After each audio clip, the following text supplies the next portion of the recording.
Hello दोस्तों, स्वागत है आप सभी का आपके अपने यूट्यूब चैनल सोनू ऑनलाइन गुरु में। आज के इस क्लास में हम लोग पढ़ेंगे सीटेट एग्जाम में बार बार पूछे जाने वाले सीडीपी के टॉप 10 क्वेश्चन।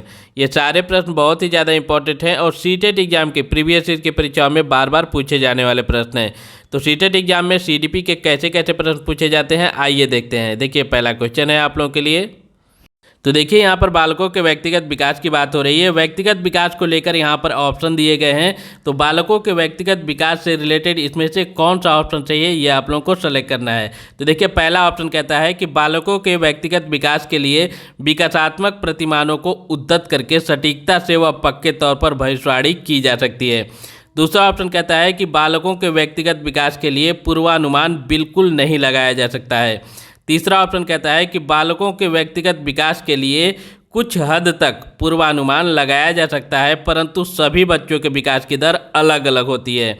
चौथा ऑप्शन कहता है कि बालकों के व्यक्तिगत विकास अव्यवस्थित व असतत होता है।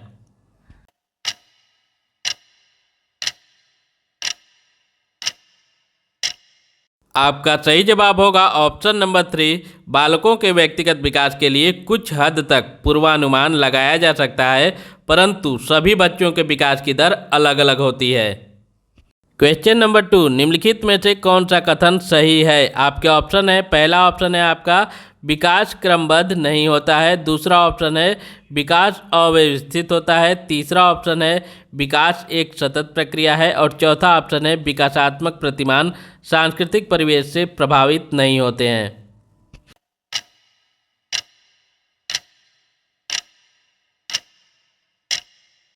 आपका सही जवाब होगा ऑप्शन नंबर 3, विकास एक सतत प्रक्रिया है। क्वेश्चन नंबर 3 है आप लोगों के लिए कि बच्चे अपने समाज के बारे में ज्ञान, रहने के कौशल, मूल्य और रीतियाँ किससे सीखते हैं? देखिए, इंपॉर्टेंट क्वेश्चन है आप लोगों के लिए ये। देखिए, सीटेट एग्जाम की परीक्षा आप लोग देने जाते हैं तो आप लोगों को क्या ध्यान रखना है कि पढ़ाई के साथ साथ आप लोगों को हमेशा ये ध्यान रखना है कि क्वेश्चन का आंसर आप लोगों को हमेशा बाल केंद्रित रूप से देना है। मतलब बच्चों को हमेशा जो है कि ध्यान में रख के देना है, बच्चों के हित में हमेशा आप लोगों को ऑप्शन सेलेक्ट करना है। ठीक है, तो देखिए यहाँ पर ऑप्शन है आप लोगों के लिए, पहला आस पड़ोस, दूसरा धर्म, तीसरा स्कूल, चौथा है समकक्षीय समूह। तो इसमें से कौन सा ऑप्शन सही है, ये आप लोगों को बताना है।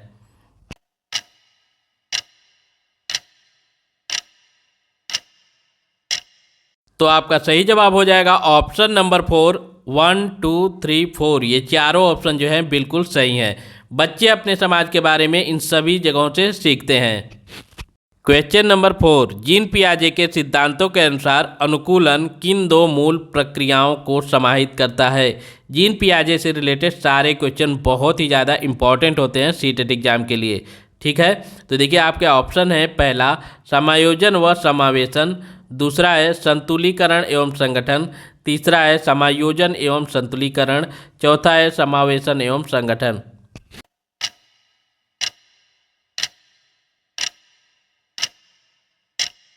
आपका सही जवाब होगा ऑप्शन नंबर 1, समायोजन व समावेशन। जीन पियाजे के सिद्धांतों के अनुसार अनुकूलन में समायोजन व समावेशन का होना बहुत ही ज़्यादा जरूरी होता है।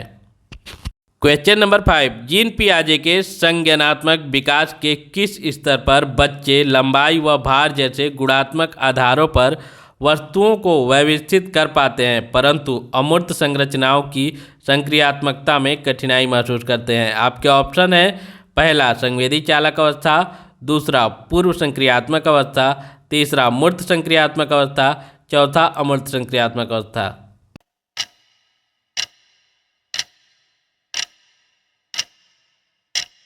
आपका सही जवाब होगा ऑप्शन नंबर 3, मूर्त संक्रियात्मक अवस्था में।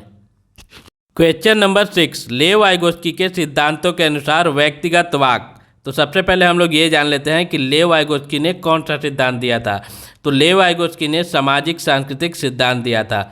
ठीक है, अब ये व्यक्तिगत वाक क्या होता है? तो व्यक्तिगत वाक का मतलब होता है स्वयं से बातें करना। छोटे बच्चे जो अपने आप में स्वयं से बातें करते हैं, ऐसा लगता है कि वे दूसरों को संबोधित कर रहे हैं या फिर अपने आप जो है कि अपने में वो बातें करते रहते हैं, सोचते रहते हैं। तो इसको जो है कि लेव वाइगोत्स्की साहब ने कहा है कि ये बच्चों में संज्ञानात्मक विकास करने के लिए एक बहुत ही अच्छी क्वालिटी होती है। ठीक है, तो उसी को लेकर ये क्वेश्चन बोल रहा है कि लेव वाइगोत्स्की के सिद्धांतों के अनुसार व्यक्तिगत वाक आपके ऑप्शन है पहला, बच्चों को अपनी सोच विनियमित करने में मदद करता है। दूसरा, बच्चे की सोच में रुकावट पैदा करता है। तीसरा, बच्चे की आत्मकेंद्रिता दर्शाता है। चौथा, बच्चे को चुनौतीपूर्ण कार्य दिए जाने पर घटता जाता है।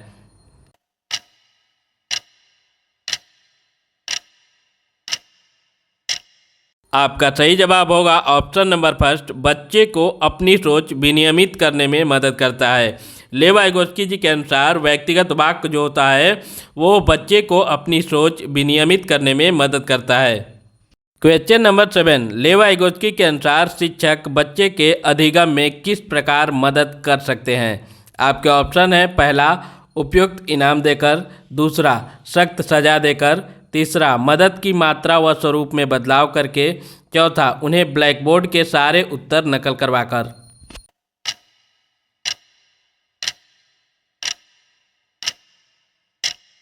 आपका सही जवाब होगा ऑप्शन नंबर 3, मदद की मात्रा व स्वरूप में बदलाव करके। लेव वाइगोत्स्की के अनुसार शिक्षक बच्चे के अधिगम में मदद की मात्रा व स्वरूप में बदलाव करके मदद कर सकता है। क्वेश्चन नंबर 8, पूजा अपनी दोस्त को कहती है कि हमें कक्षा के नियमों का पालन करना चाहिए वरना शिक्षिका हमें बाहर खेलने की अनुमति नहीं देंगी। पूजा लॉरेंस कोहल वर्ग के नैतिक विकास के किस चरण में है। आपके ऑप्शन है पहला ऑप्शन है आज्ञा पालन एवं दंड अभिविन्यास। दूसरा ऑप्शन है अच्छा लड़का अच्छा लड़की अभिविन्यास। तीसरा ऑप्शन है अधिकारिता एवं सामाजिक क्रम व्यवस्था अभिविन्यास। चौथा ऑप्शन है सार्वभौमिक नैतिक सिद्धांत अभिविन्यास।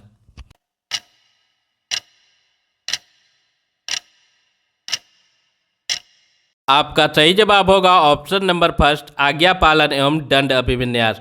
पूजा जो है अपने दोस्त को कहती है कि वह कक्षा के नियमों का पालन करेगी वरना शिक्षिका उसे बाहर खेलने की अनुमति नहीं देगी। वह आज्ञा का पालन करना चाहती है और दंड से भी डर रही है कि अगर हम लोग ऐसा नहीं करेंगे तो शिक्षिका हमें दंड देंगी, बाहर खेलने की अनुमति नहीं देंगी। ठीक है, इसलिए ऑप्शन नंबर 5 इसका बिल्कुल करेक्ट आंसर हो जाएगा। क्वेश्चन नंबर 9, हॉवर्ड गार्डनर के अनुसार निम्नलिखित में से कौन सा कथन सही नहीं है। निगेटिव क्वेश्चन है, ध्यान दीजिएगा आप लोग।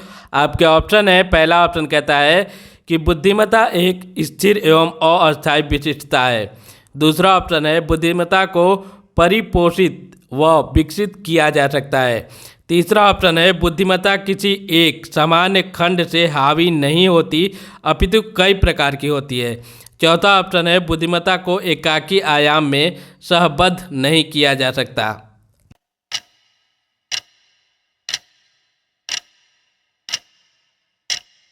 आपका सही जवाब होगा option number first, Howard Gardner के अनुसार बुद्धिमत्ता एक स्थिर तथा स्थायी विशिष्टता होती है। क्वेश्चन नंबर 10 और इस क्लास का लास्ट क्वेश्चन और सबसे इम्पोर्टेंट क्वेश्चन, एक बाल केंद्रित शिक्षा में आपके ऑप्शन है पहला, शिक्षिका की कोई भूमिका नहीं होती। दूसरा, शिक्षिका की सक्रिय भूमिका होती है तथा विद्यार्थी निष्क्रिय होते हैं। तीसरा, विद्यार्थियों की सक्रिय भूमिका होती है तथा शिक्षिका निष्क्रिय होती है। चौथा, शिक्षिका व विद्यार्थियों दोनों की सक्रिय भूमिका होती है।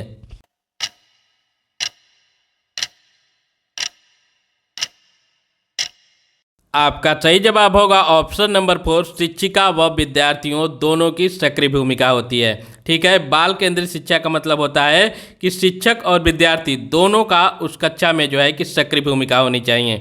तो दोस्तों ये थे सीटेट एग्जाम सीडीपी के टॉप 10 क्वेश्चन जो कि आने वाले सीटेट एग्जाम के लिए बहुत ही ज़्यादा इंपॉर्टेंट है।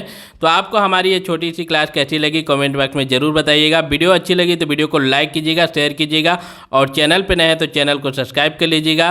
मिलते हैं नेक्स्ट क्लास में, तब तक के लिए bye bye, thanks for watching.